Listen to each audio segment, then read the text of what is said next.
Yo comencé a escribir desde muchacho, cuando estaba en la escuela secundaria, habrá sido en segundo y tercer año.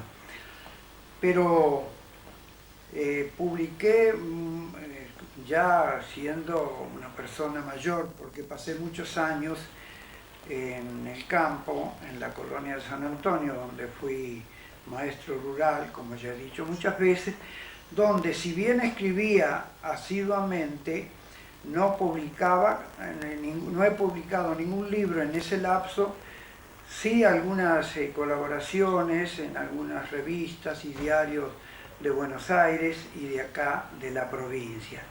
Mi primer libro aparece recién en 1965 con el título de Tierra ceñida a mi costado, a los cuales después le siguieron 8 libros más. Bueno, hace 11 años que llegué al Chaco, me instalé acá después de vivir toda mi vida en Capital Federal y empecé a estudiar letras en la UNE. Y no conocí el nombre de Meloni hasta mucho tiempo después. Hará un par de años que conocí su nombre ya como un poeta consagrado, como un poeta famoso, pero no había leído prácticamente nada de él.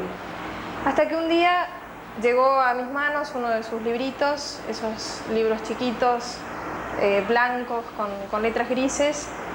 Y bueno, para los poetas un poco de mi generación, de 30 años, leer poetas de más de 50, 60 años es conocer un poco la historia de cada una de las partes del país. Entonces me fui a casa con ese libro que era prestado y comencé a leer. Y me encontré con un mundo particular, con el mundo del norte, el norte de nuestro país ahí metido. Y me sorprendí mucho. Me sorprendí primero porque me gustaba, y me gustaba muchísimo, a pesar de ser prácticamente una poesía clásica, con rima, que es lo que nosotros no escribimos, ¿no es cierto? Y bueno, me empecé a meter de a poquito en ese mundo de Meloni. Y ya después ya no pude dejar, empecé a pedir otros libros, la conocí circunstancialmente a Pili, su hija, y Pili me prestó otros libros más antiguos y otros más nuevos, y empecé a leer casi toda la obra de Meloni. La leí toda, no es larga para leer, es tremendamente densa en su significado.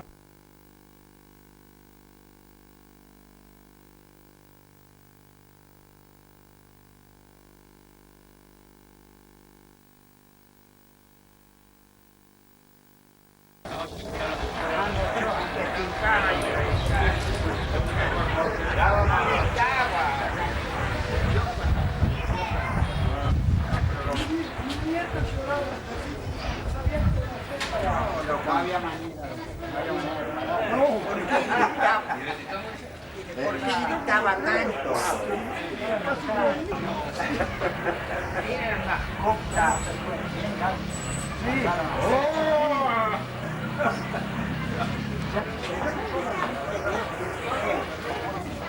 Ustedes se acordarán de que era un francés,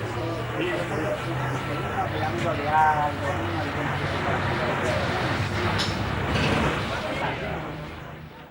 A Ledo Luis Meloni lo conocí en la inspección de escuelas. Tuve la suerte de reemplazarlo en la Secretaría General de la Inspección de Escuelas. Siempre bromeábamos respecto a la carga de papeles que tuvimos que manejar juntos al principio y después quedé yo a cargo de todo eso. Y nuestra relación se afianzó más tarde.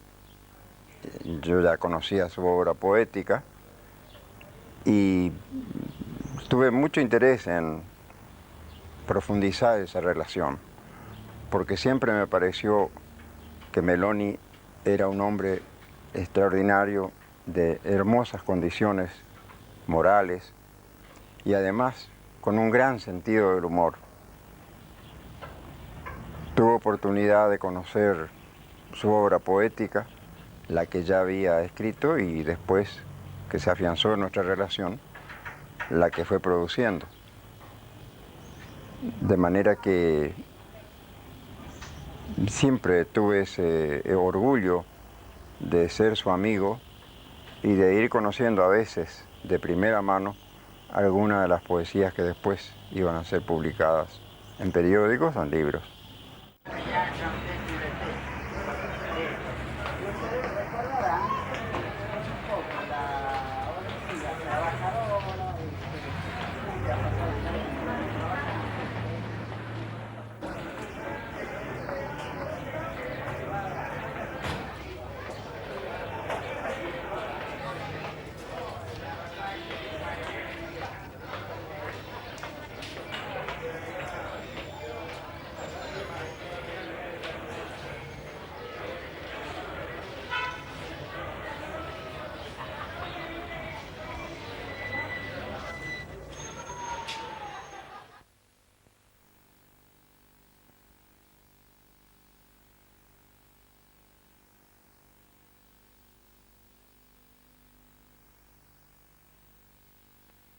Yo desde muy chico trabajé como boyerito. A los 9 años ya fui empleado en una chacra porque mi mamá quedó viuda con 9 hijos y era una época de mucha pobreza. Así que yo tuve que trabajar a los 9 años ya empleado a sueldo y toda mi vida de campo, podríamos decir, trabajé como boyero en las chacras. En 1927 ya fui a Buenos Aires con los padres salesianos, estudié el magisterio y mis hermanos entraron a trabajar en el ferrocarril y todos dejaron la chacra con excepción de mi hermano mayor que siguió trabajando en ella. Yo trabajé como maestro en La Pampa, estuve en Córdoba y en Santa Fe. En el año 1937 gestioné el nombramiento de maestro nacional, que entonces era muy buscado porque se pagaba bien. Además queríamos ir a los territorios porque se pagaba mejor. En el año 37 yo fui nombrado maestro para la zona de General Pinedo. Esta foto la guardo con mucho cariño porque fue sacada en la Plaza 25 de Mayo el día que a mí me comunicaron que había sido designado maestro, como digo, para el entonces territorio nacional del Chaco. Era una alegría muy grande que tuve porque en esa época empezar a trabajar como maestro era en cierto modo un privilegio.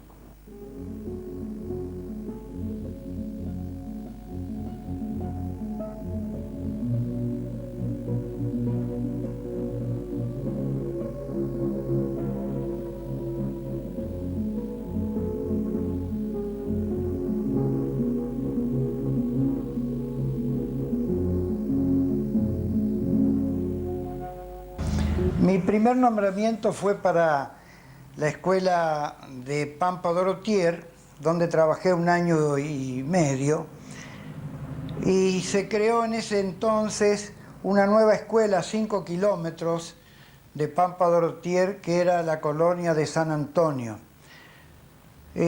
Ahí me nombraron a mí. Recuerdo que fuimos al pueblo con el director de la escuela, y como allí venía la comunicación de que se creaba la escuela y me nombraban a mí el primer director de esa colonia. Me acuerdo que traíamos 5 litros de vinos y nos entramos en una chacra de una gente amiga, y celebrando el nombramiento, como mi ascenso como director, nos tomamos los 5 litros de vino. Al día siguiente yo salí a recorrer la colonia, a hacer la inscripción, y al otro día ya la escuela se abrió. Eso era el 18 de noviembre de 1938. Trabajé 7 días con 34 chicos, de los cuales 30 eran no sabían hablar porque era una colonia de rusos alemanes cuyos chicos no habían aprendido a hablar porque las madres no sabían hablar. Esta es posiblemente la primera foto que yo saqué de los niños, de los chicos de San Antonio. Vestida de azul, con su vestidito y su canesú, la llevé a paseo y se me enfermó, la tengo en la cama con mucho dolor. A dos cabezas me quiero casar con una señorita de San Nicolás, que sepa tejer, que sepa... Como en las fotografías, entre los niños de San Antonio el tiempo está detenido. Aunque han sido renovados numerosos almanaques, en mi corazón los niños no han cambiado. Están como antes. Y en un dulce encantamiento, en un anillo de amor, siendo niños, seguirán mientras no me muera yo. Aquí estoy con mi primer director, pero no de San Antonio desde luego, sino de Pampa Dorotier, cuando yo vine al Chaco en el año 37, don Eduardo Toledo, que fue un gran amigo y un muy buen director, con el cual aprendí muchas cosas para ejercer mi primera dirección en San Antonio. Aquí estoy con mi señora cuando recién nos casamos. Dicen que Santa Teresa cura a los enamorados. Santa Teresa es muy buena, pero... En la polvareda verde de algarrobos y quebrachos, desde mi escuela a tu escuela, hay una legua de canto. Si lo sabremos yo y mi caballo. Y en la polvareda oscura de la noche en senda y árbol, hay de tu escuela a mi escuela 10 leguas de sobresalto. Si lo sabremos yo y mi caballo. Estuvimos casi 18 años, porque trabajamos hasta 1956. Fue una tarea dura, porque el clima era muy duro, muy árido, mucha sequía, había mucho viento norte, polvareda, los chicos eran pobres, era un tiempo de mucha pobreza, pero contábamos con la colaboración de los padres, eran gente muy buena, casi todos rusos alemanes. Yo tenía todos los años, al comienzo, el problema de los chicos que llegaban por primera vez a la escuela que no sabían el idioma, pero al cabo de 5 o 6 meses ya ellos leían el idioma, lo hablaban porque se mezclaban con los demás niños. Yo recuerdo con mucho cariño esos años de San Antonio. Allí mis dos primeros hijos nacieron en Corrientes, pero los dos últimos nacieron en la colonia, y es un recuerdo, como digo, muy hermoso, muy emotivo, porque fueron los años en que uno trabajó por el sueldo, sí, pero también por los niños, por la colonia, para ser útil para esa gente tan laboriosa, tan sacrificada, y que no llegó, desgraciadamente, a ver los frutos de su trabajo. Suelo decir que los hijos de esos colonos recién fueron los que disfrutaron de un cierto bienestar que no tuvieron sus padres.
nací en Bolívar en 1912.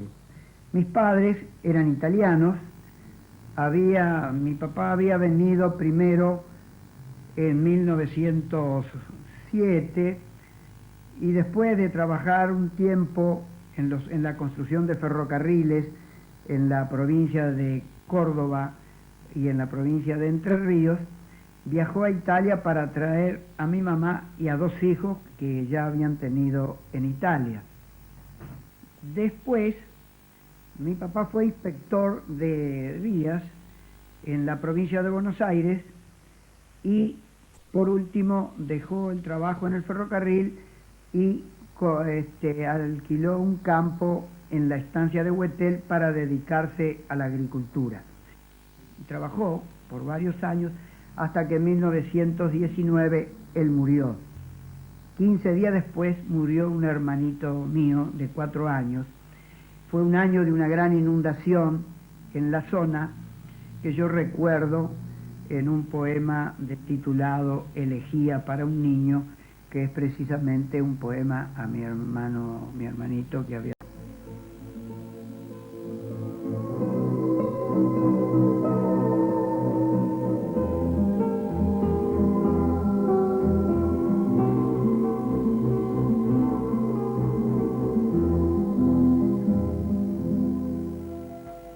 Alguien me dijo que su cabello era una espuma de oro, pero yo no he podido recordarlo.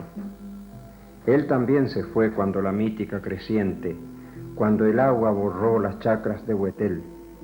Mi padre, el suyo, que había muerto 15 días antes, lo llamó desde el nudo de la sombra, lo atrajo desde el último límite de la desesperanza. Necesitaba que su inocencia, como una llave cabalística, le abriera las puertas clausuradas del reino de los cielos. Cuando se fue, solo lo acompañaba el ángel de la guarda, y desde lejos un río silencioso de lágrimas profundas. A veces, secretamente envidio su elección misteriosa, su viaje anticipado, la bienaventuranza de morir siendo niño, la divina ignorancia de la culpa. Una tierra lejana lo cobija, aunque nadie conoce el sitio verdadero. Tal vez su corazón aún florece en primavera, entre los lirios, pero yo nunca lo sabré. Mis ojos ya no miran las flores.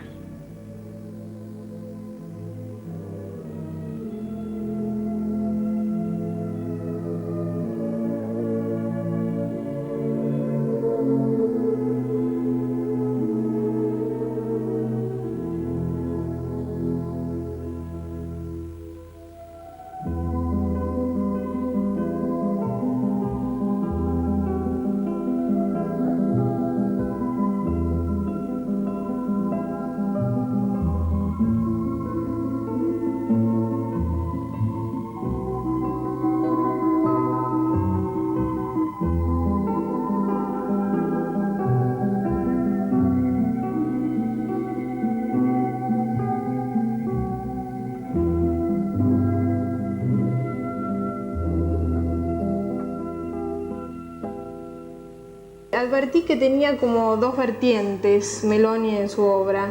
Una que es todos los poetas, todas las poesías que se refieren a la tierra acá del norte, con todo su paisaje, los árboles, los animales, la gente, los trabajadores, los oficios que son característicos del norte. El viento norte que tanto nos impresiona a los porteños o a los del sur.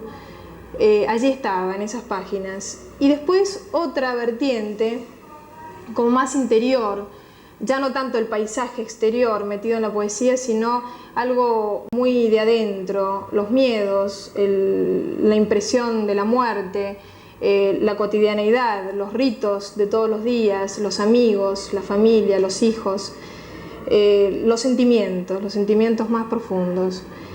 Y bueno, y entonces se me fue metiendo esa poesía. Yo creo que si la hubiera conocido años anteriores, quizás no la podría haber llegado a gustar tanto, porque yo no estaba consustanciada con la gente del lugar y con el lugar mismo. tuvo que pasar un tiempo para que la poesía de Meloni fuera comprendida y apreciada por mí, un tiempo en el norte, un tiempo largo en el norte, donde esas siestas prolongadas, los sonidos de las chicharras, los lapachos y los chivatos se metieran en mí como se metió su poesía. Para mí Meloni es el mejor poeta de la región, sin lugar a dudas. ¿Por qué? Porque en la poesía de Meloni está la región, no está otra cosa que eso. Y además están los sentimientos de un hombre que evidentemente ha vivido muy profundamente. Esas dos vertientes hacen que la poesía de Meloni sea muy rica. Entonces, al que le gusta la poesía tradicional y clásica, donde va a encontrar el exterior, el paisaje y la gente, la va a encontrar. Y al que le gusta la poesía intimista, esa poesía más contemporánea, ¿no es cierto? Él utiliza en sus últimos libros algunos epígrafes de poetas muy contemporáneos, como Salvatore Quasimodo, que es un poeta hermético italiano, un poeta hermético de posguerra, de Segunda Guerra Mundial, que se los llamó herméticos porque en un primer momento no se los comprendió, porque no tenían rima, era verso libre de una profundidad muy muy grande. Meloni toma esos epígrafes y resulta extraño, porque la poesía de Meloni es clásica en su lenguaje, pero él toma a un hermético como Quasimodo, o como podría ser Montale, que fue el premio Nobel de los herméticos, y nos hace pensar en que también a Meloni le gusta la poesía contemporánea, bien nueva, que busca quizás el lado oscuro de cada una de las personas. Para mí es uno de los poetas que ha resumido en sí la obra y su vida, porque yo creo que eso es lo mejor que puede hacer un poeta o un artista en general. Hacer que su obra y su vida sean una sola cosa, como las dos caras de una moneda, de una misma moneda, algo coherente entre la vida, entre lo que se piensa, entre lo que se escribe.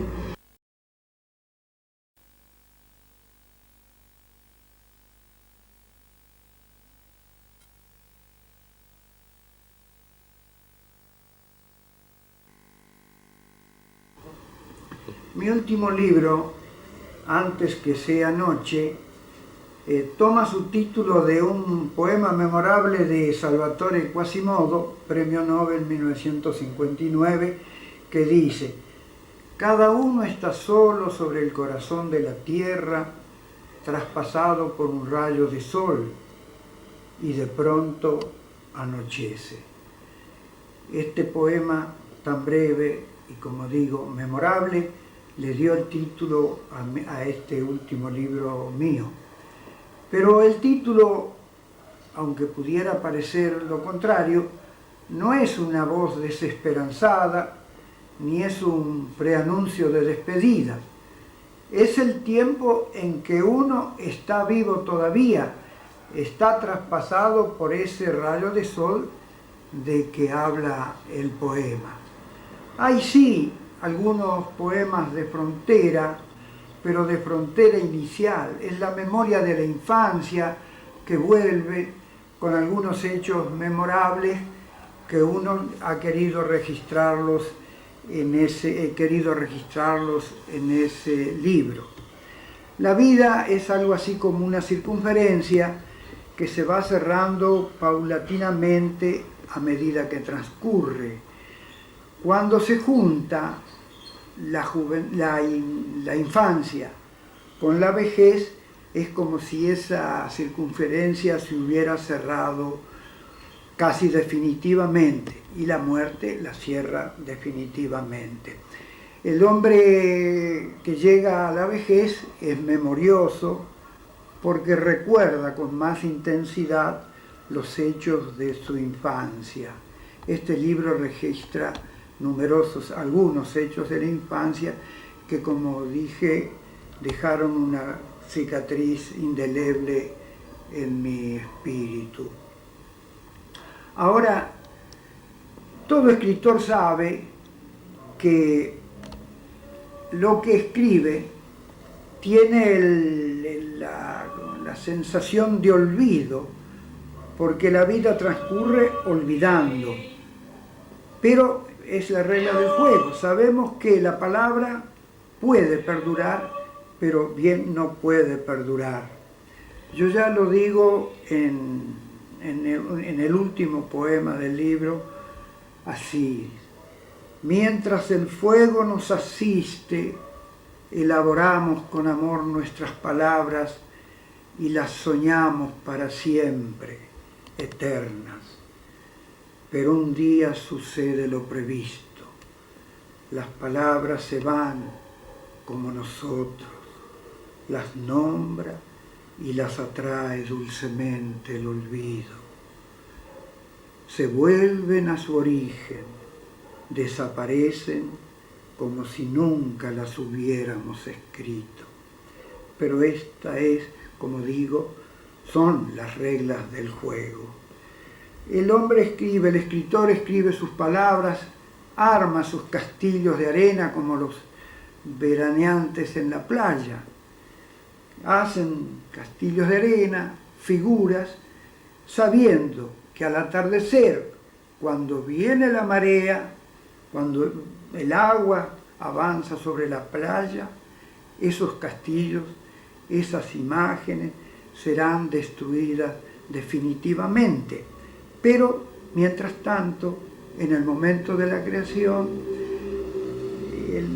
llenan el corazón del escritor de una ilusión infinita y hasta alegra, entusiasma a los veraneantes que miran esas figuras.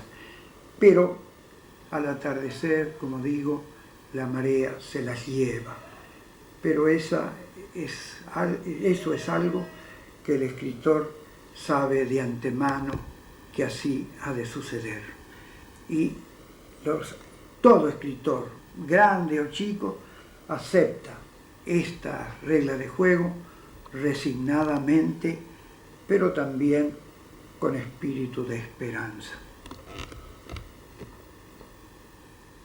La relación se afianzó cuando empezamos a reunirnos en un café de la calle José María Paz con Guido Miranda, Yurkevich y otros colegas con los que platicábamos de nuestras cosas, y sobre todo los sábados. Esa relación continúa y pienso siempre que Meloni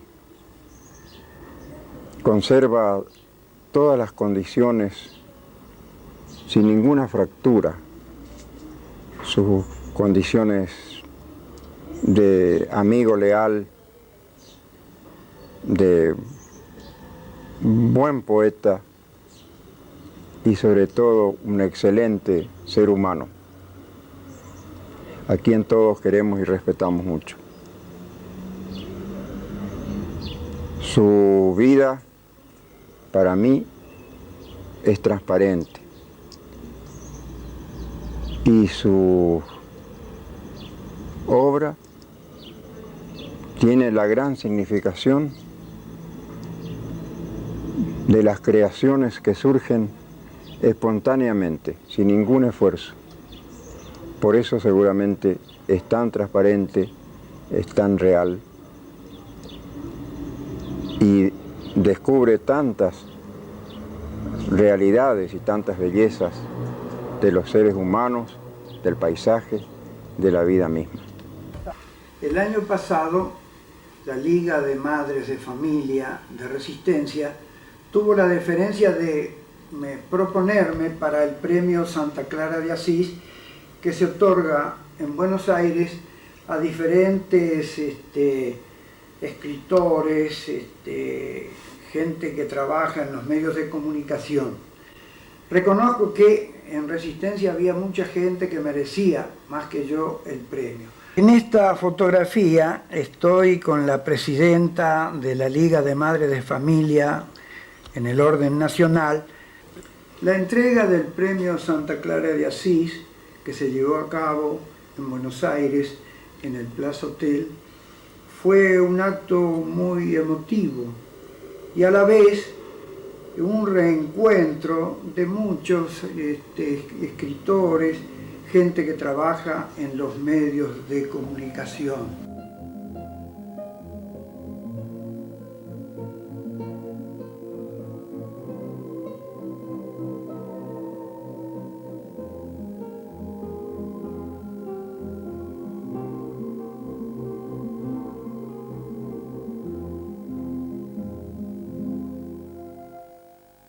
ya que nos lleva sin ningún distingo y cuando a ella se le da la gana, que al menos sea un día entre semana, que no nos quite la alegría del domingo.